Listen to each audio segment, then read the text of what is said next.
ये है हमारे देश का युवा जो सड़कों पे बुरी तरह से पिट रहा है। ये वीडियो देख के दुख भी बहुत होता है। लेकिन जो बात सिर्फ 5 मिनट की थी, यानी कि जो शुरू में डिमांड थी प्रोटेस्टर्स की कि धर्मेंद्र प्रधान का इस्तीफ़ा हो, वो बात इतने बड़े लेवल तक कैसे चली गई कि लाठीचार्ज हो गया।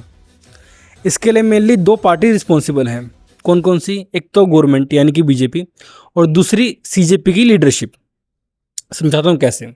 सबसे पहले बात करते हैं इसमें सरकार की गलती क्या है। जब सोनम वांगचुक जी जब उनको हॉस्पिटल लेके जाया गया, उसके बाद इन्होंने एक नोटिस निकाला कि आप इन 3 शर्तों में से कोई भी एक शर्त पूरी कर दो, उसके बाद मैं अपना अनशन भी तोड़ दूंगा और ये भी अपील करूंगा कि सब शांति बनाए रखें। अब सरकार ने वो शर्त भी नहीं मानी। अब वो शर्त में शायद लाखों करोड़ रुपए मांग लिए होंगे, इस वजह से नहीं मानी होंगी। लेकिन आप एक ये शर्त देखो जो आपकी स्क्रीन पे आ रही है। इसमें जो तीसरी शर्त है सब और में है, यानी कि या तो ये मान लो या फिर ये मान लो या फिर ये मान लो। जिसमें तीसरी शर्त है वो तो बिल्कुल ही सिंपल है। उसमें है कि हॉस्पिटल में जाके कोई बड़े बड़े नेता, 3-4 ही नेता जाके मिल लो उनसे, इस मुद्दे पर बात कर लो और पार्लियामेंट में एजुकेशन वाला मुद्दा उठा लो। बहुत बेसिक शर्त थी। 3-4 छोड़ो, अगर एक भी चला जाता तो शायद मैटर इस लेवल तक नहीं बढ़ता। सरकार ने ये बात नहीं मानी, ये उनकी गलती है और मैटर इतना हाईलाइट हुआ जिससे बच्चे पिटे। अब बात करते हैं कि इसमें जो सीजेपी की लीडरशिप है उसकी क्या गलती है।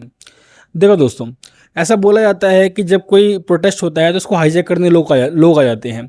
ऐसा इन्होंने नहीं बोला कि ये जो आर्टिकल 370 वापस लो और ये जो है कश्मीर भारत का इंडिया का पार्ट नहीं है। ये सब प्रोटेस्टर जो बाहरी तत्व हैं उनकी साजिश है प्रोटेस्ट को ख़राब करने की। ठीक है, मान लिया ऐसा हो भी जाता है।